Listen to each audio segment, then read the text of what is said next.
Palavra da Verdade, com Hernandes Dias Lopes. Capítulo 3, versos 12 a 17. Está escrito assim: revesti-vos, pois, como eleitos de Deus, santos e amados, de ternos afetos de misericórdia, de bondade, de humildade, de mansidão, de longanimidade. Suportai-vos uns aos outros, perdoai-vos mutuamente, caso alguém tenha motivo de queixa contra outrem. Assim como o Senhor vos perdoou, assim também perdoai vós. Acima de tudo isto, porém, esteja o amor, que é o vínculo da perfeição. Seja a paz de Cristo árbitro em vosso coração, a qual também fostes chamados em um só corpo, e sede agradecidos. Habite ricamente em vós a palavra de Cristo. Instruí-vos e aconselhai-vos mutuamente em toda sabedoria, louvando a Deus com salmos e hinos e cânticos espirituais, com gratidão em vosso coração. E tudo que fizerdes, seja em palavra, seja em ação, fazei-o em nome do Senhor Jesus, dando por ele graças a Deus Pai. Amém. Eu quero conversar um pouco com os meus irmãos nesta manhã sobre as evidências da santificação. Esse texto acabou de falar para nós, no texto que precede a este, sobre a evidência da verdadeira conversão. Agora Paulo prossegue e trata da evidência da santificação. A conversão acontece uma única vez. A santificação é um processo que começa na conversão e só termina na glorificação. E Paulo vai mostrar para nós três verdades que eu quero destacar aqui. Primeiro, o fundamento, a santificação está fundamentada nas bênçãos já recebidas de Deus. Nós só podemos ser santos porque nós já recebemos determinadas bênçãos de Deus, que são fato concreto na nossa vida, na nossa história. Que fatos são esses? Que bênçãos são essas? Notem comigo. Ele está escrevendo assim: revesti-vos, pois, como eleitos de Deus. Primeira verdade é que você foi escolhido por Deus. Deus escolheu você, não foi você quem escolheu Deus. Deus escolheu você não depois de observar suas virtudes. Deus escolheu você antes da fundação do mundo. Deus escolheu você não por causa dos seus méritos, Deus escolheu você em Cristo. Deus escolheu você para a salvação. Deus escolheu você para a santificação. Deus escolheu você para que você seja santo. Esse é o propósito da escolha divina. Então você pode ser santo, meu irmão, porque Deus conheceu e amou você e escolheu você desde toda a eternidade. Segunda razão, o segundo fundamento porque podemos ser santos, é que você foi separado para ser propriedade exclusiva de Deus. Olha comigo novamente o verso 12: revesti-vos, pois, como eleitos de Deus, santos. É claro que existem dois aspectos na santificação: a santificação posicional e a santificação processual. No momento em que você creu no Senhor Jesus, você foi feito santo, você foi separado, você é propriedade exclusiva de Deus. Deus não divide você com mais ninguém, você é só dele e totalmente dele. Agora você que foi posicionalmente colocado como separado para Deus, está entrando num processo contínuo e progressivo de santificação. Terceiro, você pode e deve ser santo porque você é amado de Deus, santos e amados. Os nossos irmãos puritanos lá no passado, quando encontravam alguém com um complexo de inferioridade, ou com autoestima achatada, ou passando por alguma turbulência na vida, e duvidando talvez do cuidado de Deus, eles faziam a seguinte pergunta: você acha pouco o fato de você ser amado por Deus? Se Deus é a pessoa mais importante do universo, se Deus é o criador de todas as coisas, se Deus é o mantenedor da vida, se Deus tem as rédeas da história em suas mãos, se Deus ama você, você acha pouco isso? Você é amado. Quarto lugar, sabe por que você pode ser santo? Porque você foi perdoado por Deus. Olha comigo o versículo 13. Assim como o Senhor vos perdoou, assim também perdoai vós. Não importa quão grave tenha sido o seu pecado, não importa quão profundo você tenha caído, não importa quão longe você tenha ido, não importa quantas vezes você tenha caído, Deus é o Deus que perdoou você por causa do sacrifício do seu Filho. Então esta é a base, este é o alicerce, esta é a coluna central que mantém de pé o edifício da sua santificação. Tendo olhado a base, vamos olhar em segundo lugar, que a santificação é um contínuo uso das vestimentas espirituais providenciadas por Deus. E eu chamo a sua atenção para a linguagem de Paulo. Notem comigo no verso 8 deste capítulo, que tratando da vida passada, pretérita, ele diz assim: agora, porém, despojai-vos igualmente de tudo isso: ira, indignação, maldade, maledicência, linguagem obscena do vosso falar, mentira, não mentais uns aos outros, e assim por diante. O que Paulo está dizendo, que a vida velha que tínhamos antes de Cristo, aqueles hábitos, aquelas manias, aquelas atitudes, aquelas palavras, aquelas posturas, aquelas ações, aquelas reações, são como roupa suja, que você tem que tirar. Quando você chega em casa suado, você tira a roupa suja. Agora, além de tirar a roupa suja, você precisa revestir. Olha a linguagem agora do verso 12. Revestivos. Você tira uma roupa suja, põe a roupa limpa. E eu queria olhar para essa cena do revestivos, pensando em fazer o seu guarda-roupa. Pensa lá. Você vai dar uma mexida boa no seu armário. Você vai colocar lá algumas roupas de grife celestial.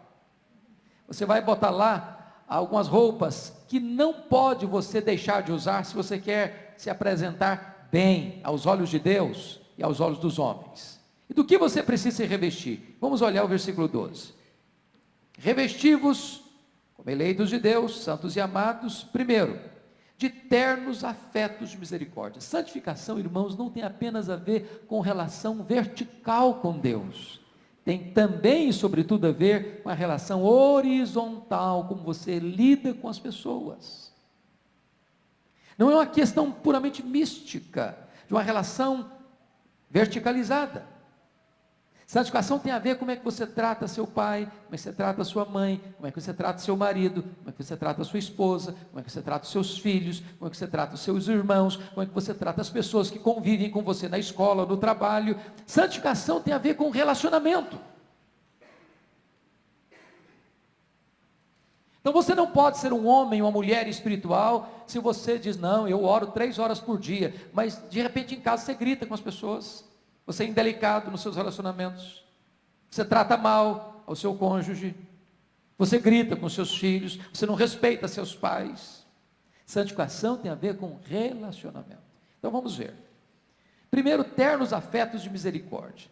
Essa palavra, ternos afetos, traz a ideia de que isso vem das entranhas, vem das suas vísceras.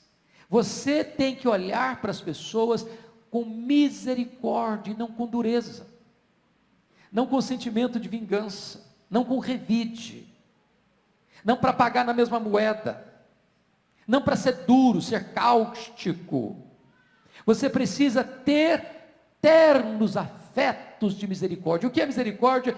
É inclinar o seu coração na miséria do outro. O outro está talvez sofrendo, o outro está machucado, o outro está ferido, o outro está necessitado, e você sente as suas entranhas se moverem de compaixão por essa pessoa. Segunda roupa que você tem que usar aí é bondade. Olha o verso 12. Revestivos de bondade. O que é bondade? É curioso que há um homem na Bíblia que é chamado de bom. Esse homem chama-se Barnabé. Barnabé foi um homem bom, cheio do Espírito Santo e de fé. O que é bondade? Barnabé foi uma pessoa que sempre pensou nos outros. O que eu posso fazer? O que eu posso fazer pelo outro? Ser bom é isso. É você identificar uma necessidade do outro e supri-la. É de você se aproximar de alguém não para explorar, mas para dar. Isso é ser bom.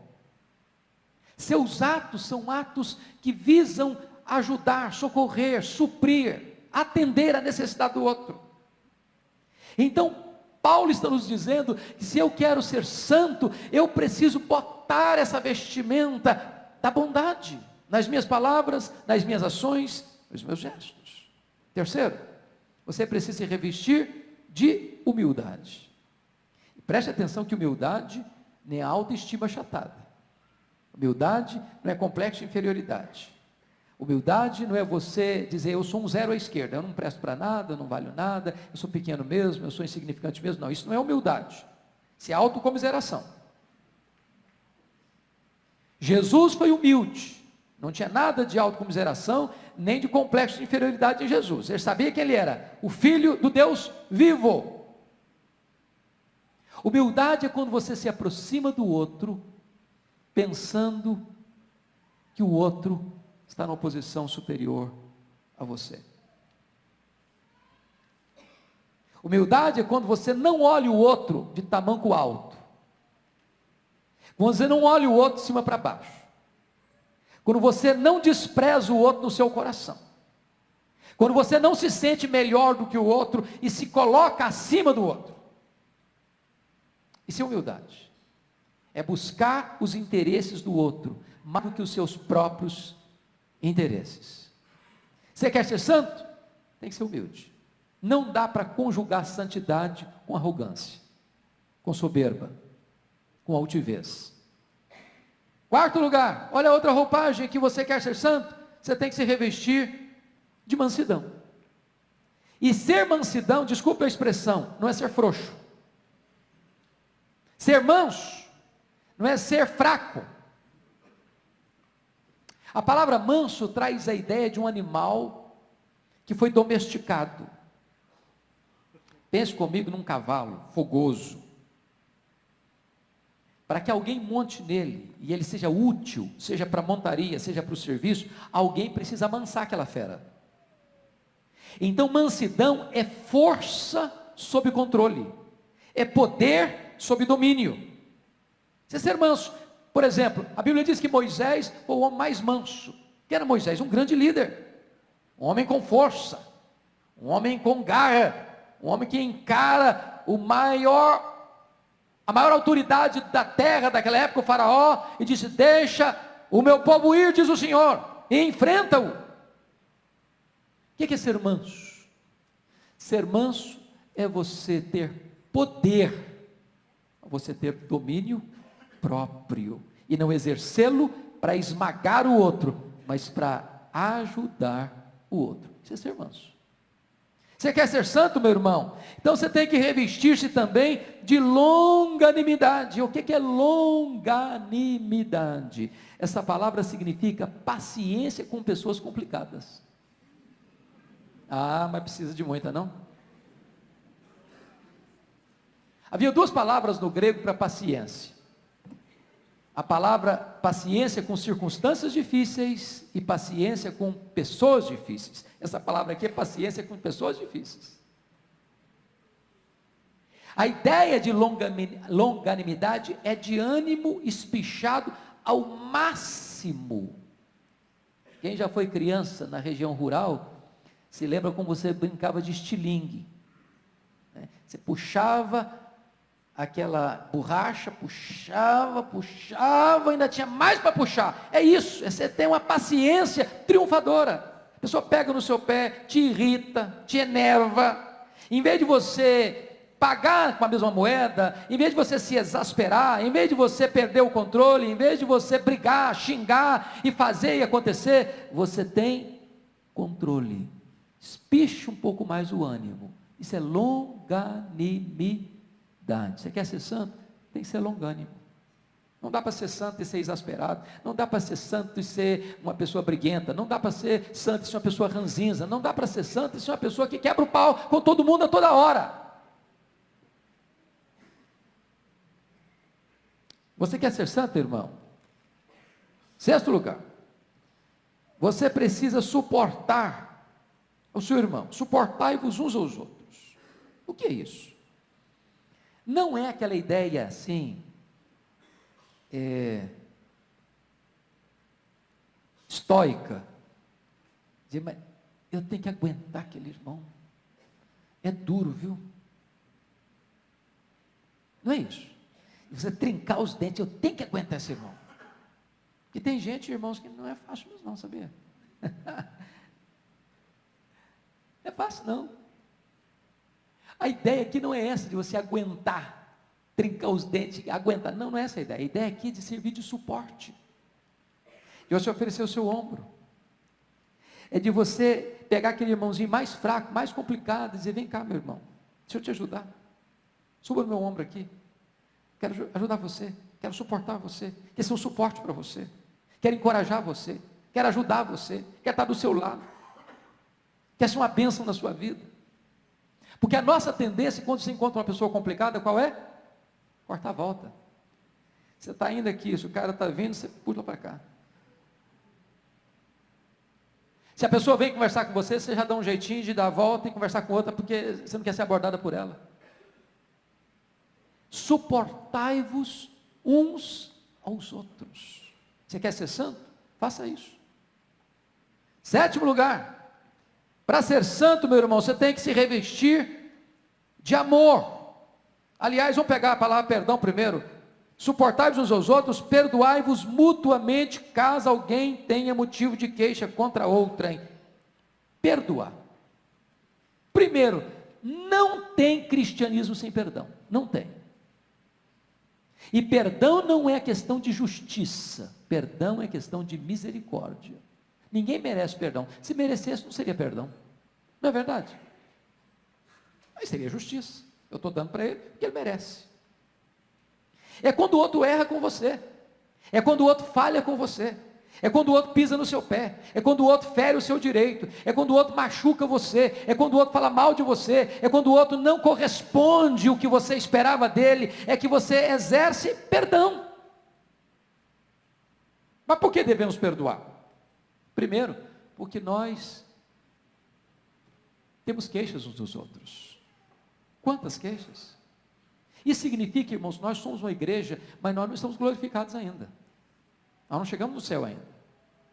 Então nós vamos falar coisas que os outros não vão entender. Você fala A, a pessoa entende B.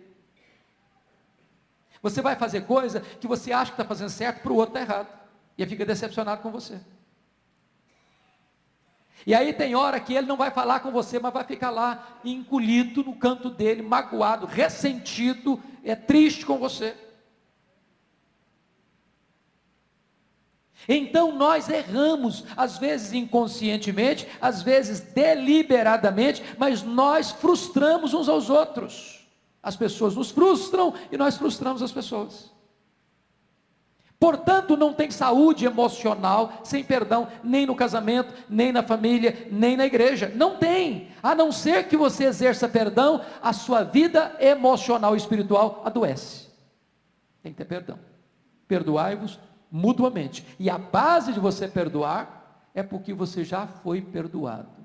Agora, preste atenção nisso. Nós trabalhamos isso hoje de manhã na escola dominical. Olha o versículo 13. Suportai-vos uns aos outros, perdoai-vos mutuamente, caso alguém tenha motivo de queixa contra outrem, assim como o Senhor vos perdoou, assim também perdoai vós. Aí você diz assim, pastor, o senhor está me falando desse negócio de perdão? O senhor não conhece a minha história. Se eu contar a minha história para o senhor, até pedra chora. O senhor vai me dar razão, não dá não. A pessoa foi muito longe comigo. Ela foi muito maldosa comigo. Não, essa pessoa não perdoou, não. Eu sinto muito. Não dá, foi demais. E aí Paulo, prevendo que nós iríamos ter essas pretensas desculpas, diz que você e eu devemos perdoar, assim como Deus em Cristo nos perdoou. E eu pergunto a você, quanto Deus perdoou você? Quanto? Até quando Deus perdoou você? Imagine você se Deus dissesse assim para você: olha, fulano, você foi longe demais, agora chega, não tem mais perdão para você. Estaríamos arruinados. Mas outra colocação, a Bíblia diz que Deus perdoa, e nós lemos isso em Hebreus hoje, Deus perdoa os nossos pecados e deles não mais se lembra. Eu conheço muito crente que vive atormentado na sua mente, na sua consciência, por não entender esse versículo. Porque a pessoa diz assim: eu perdoo, mas eu não esqueço. Se Deus perdoa, esquece. Então eu estou frito, porque eu não consigo esquecer. Deixa eu contar um fato para você, para ilustrar isso. Um dos dramas maiores da minha vida, talvez o maior até hoje, que eu já vivi, foi quando meu irmão foi assassinado. Eu já perdi irmãos de morte natural, e perdi um irmão, usando um termo humano, por assassinato. Não tem dor maior do que você perder alguém que você ama, assassinado. Mas essa dor se agravou porque quem matou meu irmão foi um primo dele, primo da mulher dele.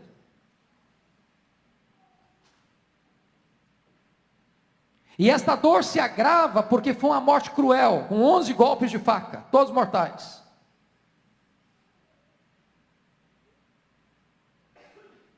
E eu me lembro que a primeira palavra que Deus pôs na minha boca, depois que eu recobrei as forças, foram essas: eu perdoo o assassino. Não é que isso vinha de mim, porque eu só tinha uma opção, era perdoar. Porque se eu não perdoar, sabe o que ia acontecer comigo? Ia adoecer. Se eu não perdoar, sabe o que ia acontecer comigo? A minha vida ia se tornar um inferno. Se eu não perdoar, sabe o que ia acontecer comigo? Eu tinha que abandonar o ministério. Era o primeiro ano do meu pastorado. Agora, se você me perguntar se eu esqueci o assassinato do meu irmão, eu me lembro quase todos os dias. Então o que é perdoar e esquecer? Não é ter amnésia. Perdoar e esquecer é você nunca mais cobrar aquela dívida. E você nunca mais lançar no rosto da pessoa que você perdoou a sua dívida, o seu pecado. É desse jeito, se você quer ser santo, é que você precisa perdoar. Mas finalmente, a última vestimenta que você precisa botar, está no versículo 14. Acima de tudo isso, porém, esteja o amor, que é o vínculo da perfeição. A palavra vínculo aí, irmãos, é muito curiosa. Vocês estão vendo essa costura aqui, que liga a manga da minha blusa, da minha camisa com o corpo dela? Essa costura aqui chama-se vínculo. Vínculo. O que é o vínculo? O vínculo é aquilo que une todas as demais virtudes para fazer sentido. Porque sem amor, não há cristianismo. Você não pode ser um cristão sem amor. Jesus Cristo foi claro: nisto conhecerão todos que sois meus discípulos, se tiverdes amor uns pelos outros. Então é hora de você sondar o seu coração. Meu Deus, eu amo verdadeiramente. Eu quero concluir com o último ponto, que você deve ser santo por causa da base, daquilo que Deus já fez por você. Você deve ser santo ao usar progressivo e constantemente as vestimentas espirituais que Deus providencia para você. Mas em último lugar, você deve ser santo, e é possível ser santo mediante o uso dos recursos que Deus providenciou para você. Que recursos são esses? São 3 mencionados pelo texto. Primeiro, a paz de Cristo. Olha o versículo 15 comigo. Seja a paz de Cristo o árbitro em vosso coração, a qual também foste chamados em um só corpo, sejam agradecidos. Notem você a ideia de árbitro. O que você lembra quando fala em árbitro? Futebol, não? Como é que chama o juiz do futebol? Árbitro. Para que ele está em campo? Quando o jogador comete uma falta, o que ele faz? Para o jogo. Para o jogo. Se a falta foi mais ou menos leve, só para o jogo e bate a falta, não é isso? Se a falta foi mais intensa um pouquinho, cartão amarelo para o cara. Se a falta foi gravíssima, cartão vermelho para ele. O que Paulo está dizendo é que você pode identificar se você está vivendo uma vida de santidade com um hábito que está dentro de você. E esse hábito chama-se a paz de Cristo. Deixa eu dizer uma coisa para você, de forma simples. Seu coração está angustiado? Isso é uma sirene, isso é um alarme. Isso é um sensor que Deus botou dentro de você, chamado a paz de Cristo. Se não está tendo paz no seu coração, para um pouquinho para examinar. De repente você está fazendo alguma falta aí. Está recebendo um cartão amarelo de Deus. Para, filho. Examina a sua vida. Você está fazendo alguma coisinha que está tirando seu sono? Para, filho. Olha lá. Dá uma examinada melhor. Sua atitude não está sendo correta. Está aí lá uma angústia lá no coração, falta de paz. É Deus mostrando para você, corrija a sua vida. Você está indo a algum lugar que você se sente desconfortável, porque você percebe que Deus não pode estar alegre com você ali. Meu filho, é a paz de Cristo que está faltando. Olha isso, examina isso. A paz de Cristo é o árbitro no seu coração. Segundo recurso de Deus para você ser santo é a palavra de Cristo. Olha o verso 16 comigo. Habite ricamente em vós a palavra de Cristo. Instruí-vos e aconselhai-vos mutuamente em toda sabedoria, louvando a Deus com salmos e hinos e cânticos espirituais, com gratidão em vosso coração. Esse texto, versículo 16, é um paralelo de Efésios 5, 18 a 20. Ou seja, habitar ricamente em nós a palavra de Cristo é a mesma coisa de ser cheio do Espírito Santo. Agora, para a palavra de Cristo habitar no seu coração ricamente, a primeira coisa que tem que fazer é ler. Não adianta usar a Bíblia no armário. Você não vai ser rico da palavra nunca. Não adianta você trazer a sua Bíblia para a escola dominical só uma vez na semana. Não, você não vai conseguir ser rico da palavra de Cristo nunca. Meu irmão, você quer ser santo? Você tem que ler Bíblia. Santifica-os na verdade. Tua palavra é a verdade. Então, tira um tempo para você ler a Bíblia. Tira um tempo para você meditar na Bíblia. Tira um tempo para você gastar um tempo a sós com Deus. Para que esta palavra habite ricamente em você. Você vai pensar orientado pela Bíblia, você vai falar orientado pela Bíblia, você vai agir orientado pela Bíblia, você vai tomar decisão orientado pela Bíblia, você vai a tal lugar orientado pela Bíblia, você vai fazer esse negócio orientado pela Bíblia, você vai tomar essa decisão na vida orientado pela Bíblia. A palavra de Cristo vai habitar ricamente em seu coração, senão você vai tomar a decisão da sua cabeça. Quando você é habitado ricamente pela palavra de Cristo, o que vai acontecer? Você vai poder instruir, você vai poder aconselhar. Só ensina quem aprende. Quem cessa de aprender, cessa de ensinar. Se você não conhece, você não vai poder instruir ninguém. Se você não tem os valores de Deus, você vai aconselhar como? Vai aconselhar para o mal. E sabe, irmãos, nós somos conselheiros, querendo nós ou não. Nós estamos sempre instruindo as pessoas, ou para o bem, ou para o mal. De que maneira estamos aconselhando?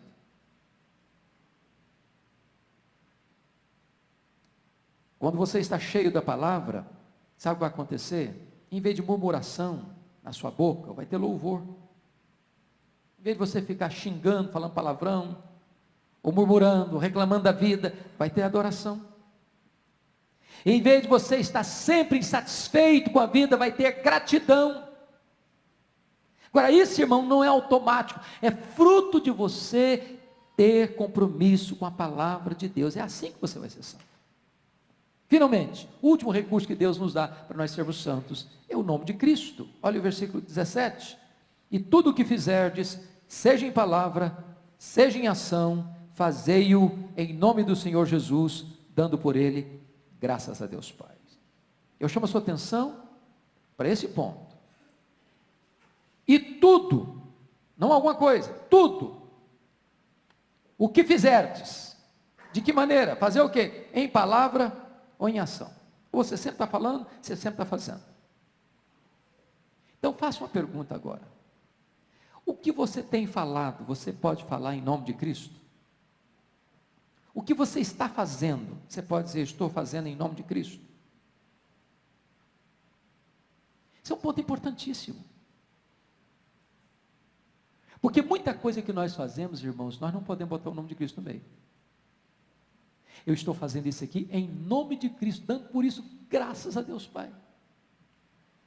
Eu já contei aqui, um tempo atrás, que certa feita eu fui convidado para pregar numa igreja, uma grande igreja, a convite da juventude, para pregar sobre santificação, o texto que eu estou pregando hoje.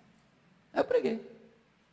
Quando eu terminei de pregar, a diretoria da mocidade me puxou pelo braço, me levou para uma sala.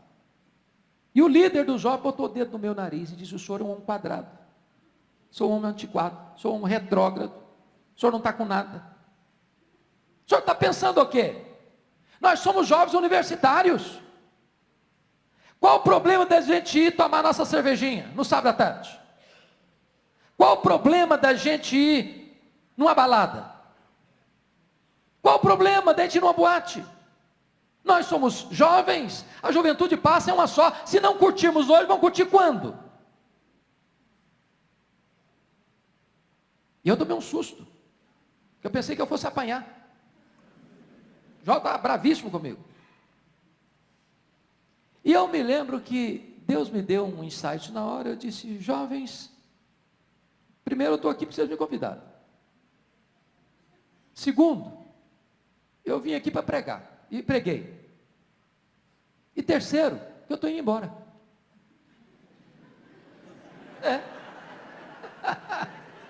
Estou indo embora. Mas antes de ir embora, eu gostaria de falar duas coisas. Primeiro, a Bíblia diz assim, lá em 1 Coríntios 10, 31, portanto, quer comais, quer bebais, quer façais qualquer outra coisa, fazei tudo para a glória de Deus. Aí eu disse, então quando vocês forem para boate, para balada, tudo bem, pode ir. Quiser encher a cara também, pode encher, não tem problema não. Só que tem que ser para a glória de Deus. Se conseguirem fazer para a glória de Deus, toca o barco. Segundo texto que eu quero deixar para vocês, falei para os jovens lá, Colossenses 3,17. E tudo que fizer, seja em palavra, seja em ação, fazer em nome de Cristo, dando por isso graças a Deus Pai. Então vá para a boate, Senhor, graças a Deus que eu estou aqui nesse negócio, olha que beleza, ó, enchendo a cara, louvado seja o Senhor, eu estou fazendo isso em nome de Cristo. Se conseguir, toca o barco. E ó, puxei meu time, fui embora, para não apanhar. O que eu jamais podia esperar, é que uns 10 anos depois, eu voltasse à mesma igreja, e voltasse a convite. Meus irmãos, é claro que tem que ser convite, né? Que senão não dá certo. E aí acontece um fato muito curioso, porque uma irmã se aproxima de mim, me faz a pergunta mais inconveniente a fazer para um pastor. Nunca faça essa pergunta para um pastor. O senhor se lembra de mim? Essa pergunta é cruel. Bota a gente em maus lençóis.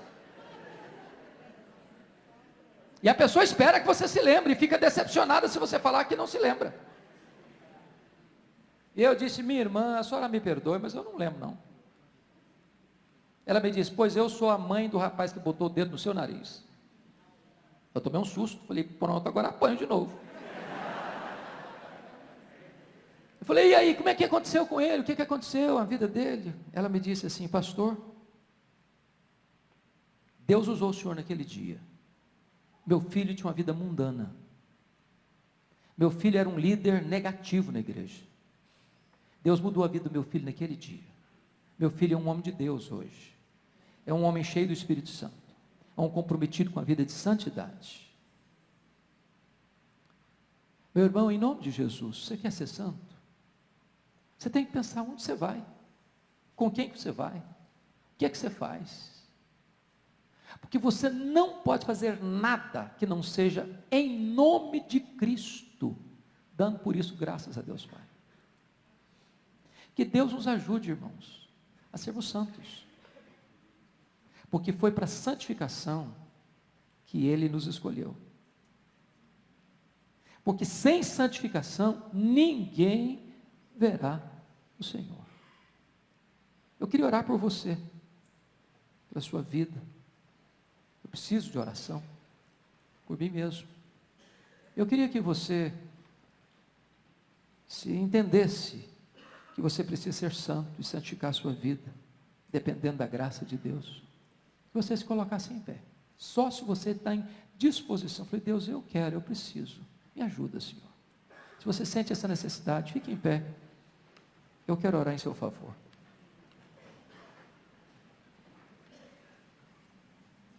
Ó Deus, nós estamos aqui hoje na tua casa, reconhecidos, Deus, do quanto tu fizeste por nós. Tu nos escolheste desde a fundação do mundo. Ó Deus, nós somos amados por ti. Tu nos perdoaste, ó Deus. Nós fomos acolhidos por tua graça. Fomos remidos pelo sangue de Jesus. Nós somos propriedade exclusiva tua, ó Deus. Mas agora, Pai, ajuda-nos a sermos santos. Ajuda-nos. Porque tu sabes que a nossa inclinação, a nossa tendência humana nos empurra para o lado oposto. Ajuda-nos a nos relacionarmos uns com os outros de modo saudável, a termos compaixão, misericórdia, a termos bondade, a termos mansidão, a termos longanimidade, a exercermos perdão, a suportarmos uns aos outros em amor. Ajuda-nos, Deus. E não permita, Senhor, que caminhemos pela vida desobedecendo esse árbitro que está dentro de nós, que é a paz de Cristo. Não permita, meu Deus, que sejamos crentes rasos, que não tem tempo para estudar e meditar na tua lei, na tua palavra. Não permita, meu Deus, que nós tenhamos palavras e atitudes que não sejam em nome de Cristo e para a glória do teu nome. Ajuda-nos a sermos santos, como tu és santo. É a nossa oração, em nome de Jesus. Amém.